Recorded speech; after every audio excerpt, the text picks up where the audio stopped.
Dans le socle de la déclaration du 9 mai 1950, il y avait 3 mots: réconciliation, paix et solidarité. On nous dit que la réconciliation, elle est faite. À 27, ce n'est pas encore certain quand on voit les politiques nationales populistes de plus en plus autoritaires à court terme de la Hongrie ou de la Pologne, qui se traduisent à plus long terme par une rupture profonde avec les valeurs, la démocratie et la culture européenne. Quant à la paix, elle est acquise, nous affirme-t-on. Bon, admettons, les combats pour la paix ne seraient plus des objectifs pour les nouvelles générations. On donne un quitus aux anciens en disant « Bravo, vous avez réussi, partez en paix ». Est-ce vraiment aussi clair? Ce qui se passe tout près de nous, dans les Balkans ou en Ukraine, ne reste-t-il pas inquiétant? Et qu'en est-il de la solidarité? Troisième composante du 9 mai.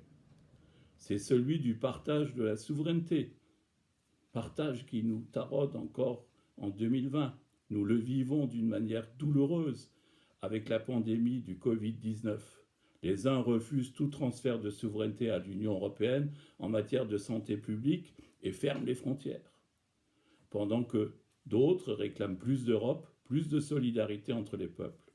L'Europe post-pandémie témoignera-t-elle d'une véritable solidarité entre les pays les plus riches et les pays les plus en difficulté? Rien n'est moins sûr. Ce serait une grande joie pour moi de retrouver nos concitoyens, fidèles à l'héritage laissé par Robert Schuman et Jean Monnet, en tête du peloton européen pour franchir de nouvelles étapes. Une politique ambitieuse de développement durable et de sécurité sanitaire et, par nature, une politique de paix. On ne fait pas la guerre si on protège notre santé et notre planète. Pour conclure, il me revient un souvenir. Robert Schuman a dit un jour « L'Europe est un problème de génération.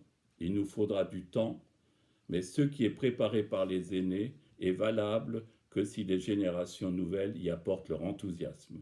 Je compte sur votre enthousiasme. Vive l'Europe !»